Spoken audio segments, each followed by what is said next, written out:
ජනාධිපති අරමුදලෙන් සල්ලි වංචා කරපු කෙනෙක් නෙමෙයා. මෙයා කවුද? ගරු මන්ත්‍රී ගරු කතානායක මම කවුද කියලා. ගරු කතානායකතුමනි මේ වගේ සල්ලි වංචාකාරයෝ මේ දුප්පත් මිනිසුන්ගේ සල්ලි වලින් දුප්පත් මිනිසුන්ගේ සල්ලි වංචා කරපු වංචනික අමාත්‍ය මුතුමා පොයින්ට් පොඩ් එක කතානායකතුමා 92 ආයතනයේ රීති ප්‍රශ්නයක් යොමු කරනවා නම් පළවෙනි කාරණේ තමයි മന്ത്രിවරයෙකුට මිනිත්තු එකකට වඩා කතා කරනු ලැබිය නොහැකි අතර. ඒ අනුව බැලුවාම මේ മന്ത്രിතුමා මේ විනාඩි 2-3ක් අරගෙන තමයි රීති ප්‍රශ්නේ මතු කරේ. අනේ එතුමා මතු කරපු රීති ප්‍රශ්නයකුත් නැහැ. අනිවාර්යෙන් විනාඩියකට වඩා ගත්තා. මේ සභාවේ කාලය මේ විදිහට නාස්ති කරන්න දෙන්න එපා අංක 1. ඒ වගේම දැන් එතුමා පැහැදිලි චෝදනාවක් ඉදිරිපත් කරා ගරු සභානායකතුමාට මිනිමරුවා කියලා. එතුමා ඔප්පු කරන්න ඕන කොහේද මිනිලා පරලා තියෙන්නේ මොකද්ද කරලා තියෙන චෝදනාව කියලා. වරප්‍රසාද පාවිච්චි කළා සභානායකයාට හෝ වෙනත් മന്ത്രിවරයෙකුට අභූත චෝදනා ඉදිරිපත් කරන්න දෙන්න බෑ. ඒ නිසා පැහැදිලි චෝදනාවක් එතුමා ඉදිරිපත් කරා. ඒ සම්බන්ධයෙන් චෝදනාව ඔප්පු කරා. එතුමා චෝදනාව ඔප්පු කරන්න ඕන.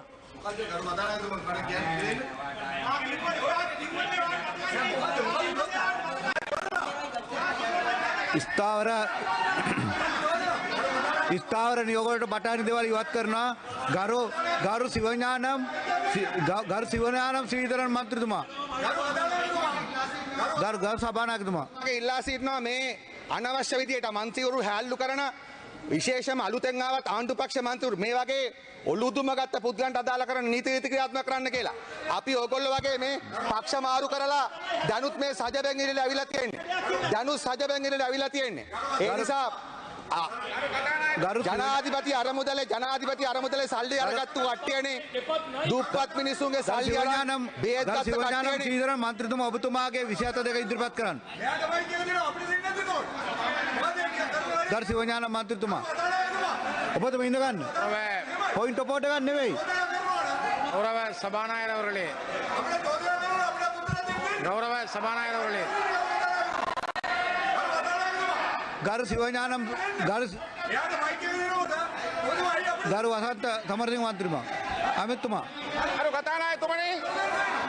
කතානායකතුමනි මේ හැමදාම මේ පාර්ලිමේන්තුවේ ෂෝ එකක් කරන උදේට මොකද්ද අහගෙන ඉන්න ගරු මන්ත්‍රීතුමා කියන්නේ මට දුන්නේ මයික් ගරු අමාත්‍යතුමා ගරු වසන්ත දැනගන්න ගරු වසන්ත අහගෙන ඉන්න මොකද බයින් ගරු මම කතා කරන්නේ කතානායකට ඔය අහගෙන ඉන්න ගරු කතා කරන්නේ මම ගරු වසන්ත සමරසිංහ කතා කරන්නේ ගරු වසන්ත සමරසිංහ අමාත්‍යතුමා ඔබතුමාගේ පොයින්ට් පොඩ් එක මොකද්ද? ඔබතුමා පොයින්ට් පොඩ් සම්ප්‍රදායක් හැටියට මගේ අහන්න එක තමයි.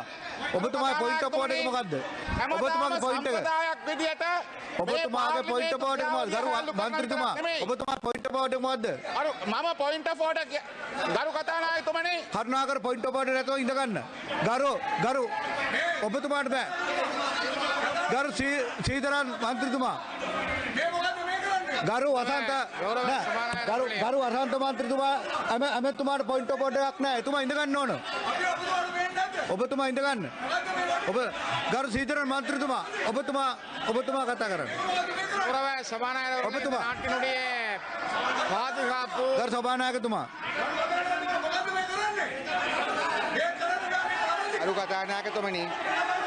ගරු කතානායකතුමනි අපි ඉතා පැහැදිලිව ඔබතුමාට කිව්වා මේ මන්ත්‍රීවරයා හැමදාම ස්ථාර නියෝග වංචා කරනවා. මෙතන ආපු ප්‍රශ්නේ තමයි කෞශල්‍ය ආරියරත්න මන්ත්‍රීතුමියට මෙතුමා අපහාස කළා. කෞශල්‍ය ආරත් මන්ත්‍රීතුමියට අපහාස කරා. මෙයා හැමදාම කතා කරනවා. ගරු කතානායකතුමනි මෙතුමා හැමදාම කතා කරනවා. මෙයා මගේ මයික් එක ඔන්න එකේ තියෙන්න ඕන. මගේ මයික් එක ඔන්න එකේ තියලා තියෙන කතානායකතුමා නිසා. මගේ මයික් එක ඔන්න එකේ තියෙන කතානායකතුමා කියනකම් මේගොල්ලෝ ඉසා කතානායකතුමනි අපි කියන්නේ මේකයි. මේගොල්ලෝ හැමදාම උදේ පාර්ලිමේන්තු කාලය නාස්ති කරනවා. ගරු ශ්‍රීධරන් මන්ත්‍රීතුමා ඔබතුමා පිළිවෙලක් නැහැ. ගරු ශ්‍රීධරන් මන්ත්‍රීතුමා පිළිවෙලක් නැහැ. ඔබතුමා කතා කරන්න. ගෞරව சபாநாயகர் அவர்களே, இந்த நாட்டில் இருக்கின்ற இப்பொழுதைய பாதுகாப்பு விடயங்கள் தொடர்பிலே மிக முக்கியமாக கவனம் செலுத்தப்பட வேண்டும். பல இடங்களில் பல கொலைகள் அல்லது பல விடயங்கள் நடைபெற்று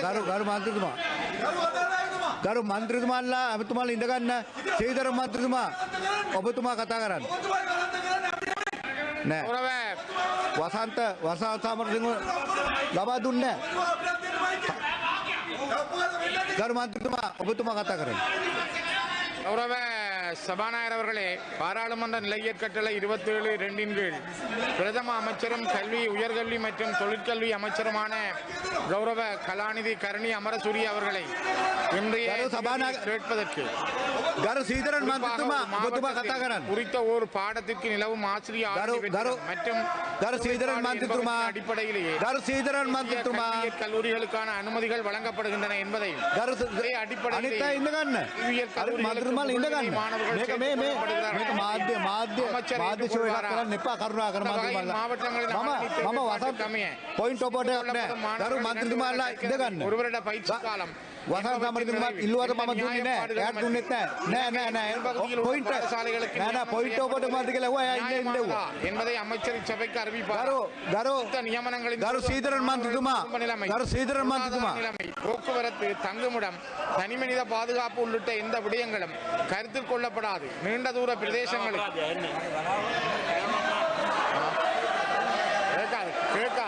கேட்காது. ගරු සීදරන් මන්ත්‍රතුමා ගරු සීදරන් මන්ත්‍රතුමා කතා කරන්න ගරු සීදරන් මන්ත්‍රතුමා ඔබතුමාගේ 27 අධියෝගය 27 යටතේ ඔබගේ ප්‍රශ්න ඉදිරිපත් කරන්න ගරු සීදරන් මන්ත්‍රතුමා 27 යටතේ ඔබගේ ප්‍රශ්න ඉදිරිපත් කරන්න பொருளாதார நிலைமை, போக்குவரத்து, தங்குமிடம், தனிமனித பாதுகாப்பு உள்ளிட்ட எந்த விடயங்களும் கருத்தில் கொள்ளப்படாது. நீண்ட தூர பிரதேசங்களுக்கு கட்டாயத்தின் அடிப்படையில் நியமனங்கள் வழங்கப்படும். ගරු සීදරන් මන්ත්‍රතුමා ගරු සීදරன் மந்திரத்துமா ஆசிரிய மாணவர்கள் சொந்த மாவட்டங்களில் பற்றாக்குறை உள்ளபோது அம்மாவட்டங்களுக்கான இடஒதுக்கீட்டின் அடிப்படையில் உயர்கல்வி வாய்ப்பை ගරු සීදරන් මන්ත්‍රතුමා ඔබතුමා කතා කරන්න பாடசாலைகளுக்கு நியமிப்பதால் இரு இடங்களுக்கும் அவர்களுடைய ගරු සීදරන් මන්ත්‍රතුමා ඔබතුමා කතා කරන්න நிலை ஏற்படும் என்பதை உணர்ந்து கல்வியற் கல்லூரிகள் நூறான ஆசிரிய நியமனங்களை ගරු සීදරන් මන්ත්‍රතුමා அமைச்சர் நடவடிக்கை எடுப்பாரா? ගරු සීදරන් මන්ත්‍රතුමා ඔබතුමා කතා කරන්න கௌரவ சபாநாயகர் அவர்களே, இந்த கௌரவ சபாநாயகர் அவர்களே, ගරු இந்த நாட்டில் இருக்கின்ற பாதுகாப்பு விடயம் தொடர்பிலும் பாராளுமன்ற உறுப்பினர்களுக்குரிய பாதுகாப்பு விடயம் தொடர்பிலும் இங்கே முன்வைக்கப்பட்ட ගරු කතානායකතුමනි කරුණාකර නිසබ්ද ඉන්න ගරු මන්ත්‍රතුමාලා ගරු කතානායකතුමනි විරුද්ධ පක්ෂයේ මන්ත්‍රීවරු ෂෝ එකක් දාන්නවත් මාධ්‍ය සංදර්ශනයක්වත් නෙමෙයි කතා කරන්නේ. වෙඩි තැබීම් 79 ජීවිත 52ක් නැති වෙලා තැන තැන ඝාතනය කරනවා. මන්ත්‍රීවරුන්ට තර්ජන එනවා. ගරු මන්ත්‍ර පොයින්ට් එක මොකද්ද ගරු ඒක තමයි රටේ සිද්ධියේ. දැන් ඒකට දැන් ওই කාරණාවට ගරු සීදරන් මන්ත්‍රතුමා ඔබතුමා කතා කරන්න. ගරුතුමා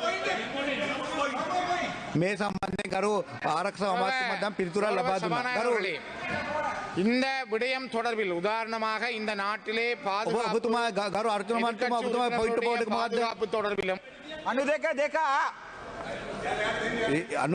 ආයේ ඒත් ඒ කාරණා මොකද්ද කියන්නේ? මයික් එක දෙන්න කලින් මට කියලා තියෙනවා කරු සභානායකතුමා මම සිංහලෙන් කියන්න මේක මම විනාඩි 20 තප්පර 20ක් අහනකොට මාව එළියට දැම්මා. දැන් බලන්නකෝ කොච්චර වෙලා කියලා තියෙනවද කියලා. ගරු මන්ත්‍රීතුමා පොයින්ට් බෝඩ් එක ගරු සීදරන් මන්ත්‍රීතුමා ඔබතුමා කතා කරන්න. கௌரவ சபாநாயகர் அவர்களே, ගරු සීදරන් මන්ත්‍රීතුමා ඔබතුමා කතා කරන්න. இந்த நாட்டினுடைய பாதுகாப்பு தொடர்பில் குறிப்பாக எதிர்க்கட்சி உறுப்பினர்கள் முன்வைத்திருக்கிற அவர்களுடைய பாதுகாப்பு ගරු தொடர்பில் සීදරන් මන්ත්‍රීතුමා எங்களுடைய கருத்தையும் நாங்கள் பதிவு செய்ய விரும்புகிறோம். குறிப்பாக நாட்டில் இருக்கின்ற பல எதிர்க்கட்சி பாராளுமன்ற உறுப்பினர்களுக்கான பாதுகாப்புக்கான அச்சுறுத்தல்கள் உண்டு. இந்த நாட்டிலே பல இடங்களில் கொலைகள் சம்பவங்கள் நடைபெறுகின்றன. இதற்காக நான் நினைக்கிறேன் பாதுகாப்பு அமைச்சர் சொன்ன விடயங்களை நாங்கள் கருத்தில் எடுக்கிறோம். இருந்தாலும் கூட இந்த விடயம் இன்னும் அதிகமாக கரிசனையில் கொள்ளப்பட வேண்டும் என்பதை நான் இந்த இடத்திலே பதிவு செய்து கொள்கிறேன். மிக முக்கியமாக நான் நினைக்கிறேன் இன்று எனக்கு பிரதம அமைச்சர் கலாநிதி கருணி அமரசூரிய அவர்களிடம் என்னுடைய கேள்வி ஒன்று இருக்கிறது. அந்த கேள்வியை தானே நான் நினைக்கிறேன் எனக்கு சந்தர்ப்பம் இப்பொழுது அந்த கேள்வியை நான் கேட்கிறேன்.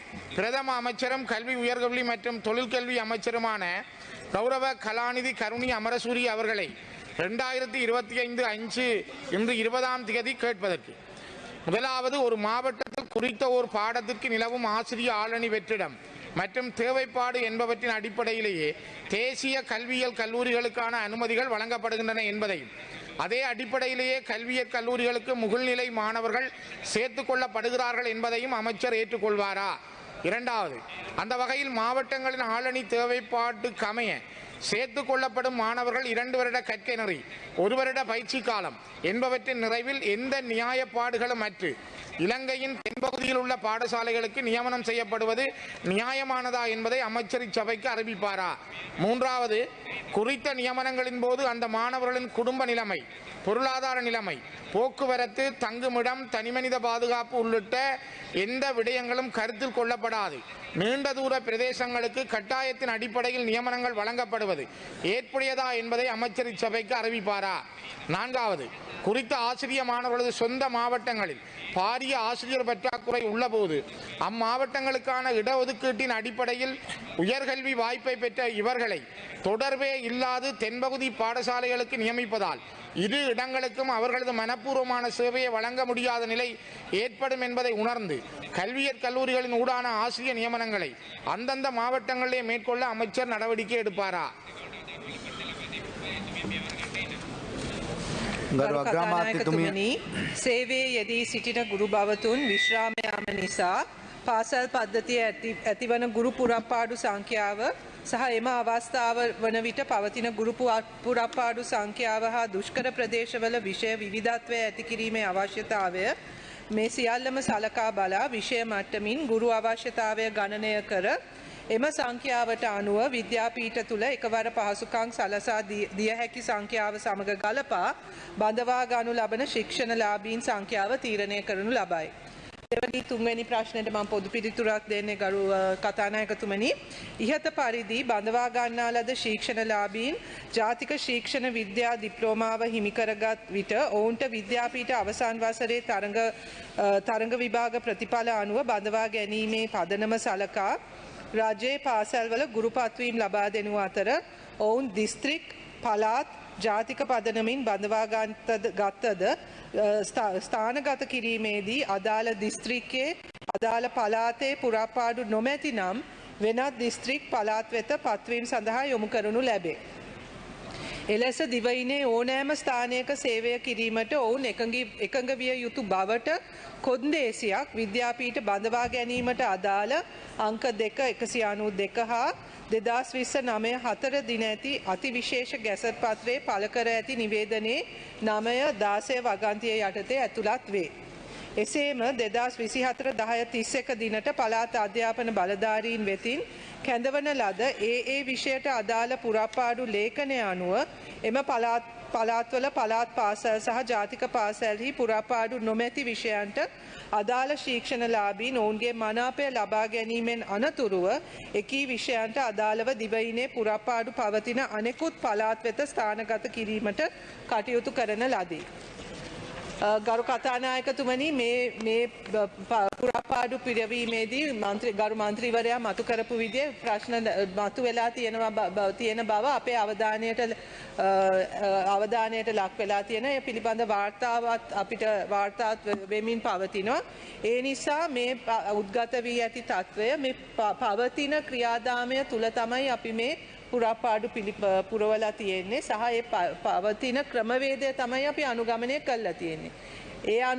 ඒ ක්‍රමවේදය පිළිබඳ ප්‍රශ්න තියෙන බව අපිත් අවබෝධ කරගෙන තියෙන නිසා මේ ක්‍රියාපටිපාටිය මේ බඳවා ගැනීමේ ක්‍රියාපටිපාටියත් පුරාපාඩු හඳුනා ගැනීමේ පටිපාටියත් ඒවා ඒවා ගුරුවරුන් පත්වීම් ලබා දීමේ ක්‍රියාවලියත් මේ වෙනකොට අපි සමාලෝචනය කරමින් මේවා නිවැරදි කිරීමට ගන්න ඕන පියවර මොනවද කියන එක ගැන අපි සාකච්ඡා කරමින් ඉන්නේ ගරු කතානායකතුමනි. ගරු මන්ත්‍රීතුමා. கௌரவ பிரதம அமைச்சர் அவர்களே, நீங்கள் குறிப்பிடுவது போல ஒரு மாவட்டத்தினுடைய பிரதேச செயலாளர் பிரிவுகளில் வேக்கண்ட் இந்த ஆசிரியர் பற்றாக்குறை உள்ள பொழுதுதான் அந்த பற்றாக்குறைக்காக வெட்டுப்புள்ளியின் அடிப்படையில் சட்ஸ்கோரின் அடிப்படையில் தான் இந்த கல்வியியல் கல்லூரிக்கு மாணவர்கள் சேர்க்கப்படுகிறார்கள். தங்களுடைய குடும்ப சுமைகளை கடந்து நோய்வாய்ப்பட்டிருக்கிற தாய் தந்தையரை கடந்து அவர்கள் கல்வியியல் கல்லூரியில் வந்து ஏதோ 3 ஆண்டுகள் கல்வியை முடிக்கிறார்கள்.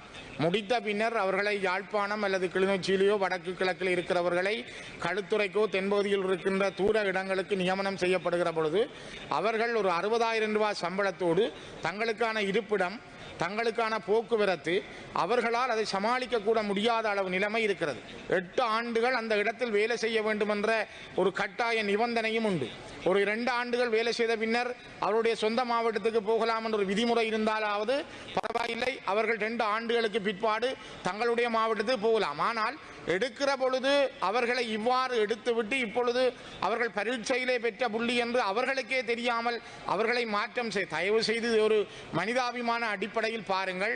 எனக்கு நான் அறிய யாழ்ப்பாணத்தினுடைய தீவகத்தில் இருக்கிற நோய்வாய்ப்பட்டு படுக்கையில் இருக்கிற ஒரு தாயினுடைய மகள் தன்னுடைய தாயையும் பார்க்க முடியாது, இந்த நியமனத்துக்கும் போக முடியாமல் இந்த நியமனத்தை ஏற்காமல் விட்டிருக்கிறார். இப்படி பல பேர் இந்த வேலையை ஏற்காமல் விட்டிருக்கிறார்கள். ஆனால் கிளிநொச்சி, முல்லைத்தீவு, வவுனியா போன்ற மாவட்டங்களில் பல ஆசிரியர் வெற்றிடங்கள் உண்டு. இந்த வெற்றிடங்கள் நிரப்பப்படாமல் பலர் இங்கால் அனுப்பப்படுகிறார்கள். தயவு செய்து இதை நீங்கள் ஒரு அதிகமான கரிசனையோடு நோக்க வேண்டும் என்பதை நான் மீண்டும் பதிவு செய்கின்றேன். ගරු කතානායකව අපේ අවධානයකට යොමු කරනවා අනිවාර්යයෙන්ම මේකත් කියන්න ඕනේ ගරු කතානායකතුමනි, මේ අපි බඳවා ගැනීම කරලා තියෙන්නේ 2020-22 බැච් එකේ. එතකොට ඒ වෙලාවේ මේ අය එකඟ වෙන තත්වයක්, ඒගොල්ලොන්ගේ ජීවිත තත්වයක් මේ වෙනකොට වෙනස් වෙලා කියන එකත් අපි දන්නවා. නමුත් මේක ප්‍රායෝගික ප්‍රශ්නයක්. ඒගොල්ලෝ එකඟ වෙලා තියෙනවා. නමුත් දැන් අවුරුදු 5ක් ගිහිල්ලා සමහර විවාහ වෙලා ළමයි ඉන්නවා. මේ ප්‍රශ්නත් ඇති වෙලා තියෙනවා. නමුත් අපිට ඒ ගුරුවරුන්ගේ අවශ්‍යතාවය බලනවා වගේ පාසල් පද්ධතිය ගැනත් හිතන්න වෙනවා. ගුරු පුරපාඩු පුරවන්නත් වෙනවා. ඒක නිසාම තමයි මේක වඩා හදලා ඒක අවශ්‍ය විදියට වෙනස් කරන්න අපි මේ වෙලාවේ කටයුතු කරමින් ඉන්නවා. නමුත් මේ අවස්ථාවේ මේ දීලා තියෙන පත්වීම බාර ගන්න කියන එක තමයි අපිට යෝජනා කරන්න පුළුවන් වෙන්නේ. ඊට පස්සේ මොකක් හරි ක්‍රමවේදයක් තුල අදාළ තැනකට මාරු කර ගැනීම, එහෙම නැත්නම් ස්වකැමැත්තෙන් ඒ දකුණේ ඉඳන් උතුරට ගියා යවලා තියෙන අයත් ඉන්නවා. නමුත් ඒ අනුව යම්කිසි එකඟතාවයක් තුල මාරු කර කිරීම කරගන්න සහ අර අවුරුදු 8ක එක තැනක සේවය කරන එක මේ සියල්ලම අපි සලකා බලා මේවා වෙනස් කරන්න අපි කටයුතු කරගෙන යන්නේ. නමුත් කතානායකතුමනි, මේ 2020-22 බැච් එක තමයි මේ පත්වීම් ලැබිලා තියෙන්නේ. එතකොට මේක පරක්කු වෙලා කරපු වැඩක්. ඒ නිසා ඒ කාලය තුල ඒගොල්ලොන්ගේ අවශ්‍යතාව ඒගොල්ලෝ 2022 හිටපු තත්ත්වේ නෙවෙයි දැන්. ඒකත් අපි දන්නවා. නමුත් හැබැයි අපිට ක්‍රියාත්මක වෙන්න පුළුවන් අද පවතින ක්‍රියාපටිපාටි අනුව. ඉතින් ඒක වෙනස් කරන්න අපිට යම් කාලයක් අවශ්‍යයි. අපි යෝජනා කරන්නේ මේ දීලා තියෙන පත්වීම ඉස්සෙල්ලා බාර ගන්න.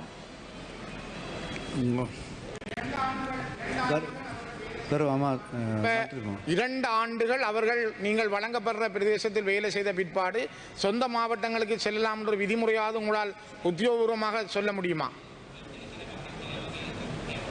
ඒක අපි සලකා බලන්නම් ගරු මන්ත්‍රීතුමා. ඒ තියෙන තත්ත්වය අනුව එක එක්කෙනාගේ තත්ත්වය වෙනස්. එක එක්කෙනාගේ එතකොට ඒ අභියාචනා අපි සලකා බලනවා. සමහර අභියාචනා වලට අපි ඉඩ දීලා තියෙනවා. ඉතින් ඒ එක් අභියාචනා එක් තත්ත්වය සලකා බලා තමයි අපිට මේක කරන්න වෙන්නේ. හැබැයි ඒ කිසි දෙයක් කරන්නත් ඉස්සෙල්ලා ඒගොල්ලෝගේ පත්වීම බාර ගන්න ඕනේ. පත්වීම බාර ගන්න නැතුව අපිට මේ කිසි දෙයක් කරන්න බෑ ගරු කතානායකතුමනි.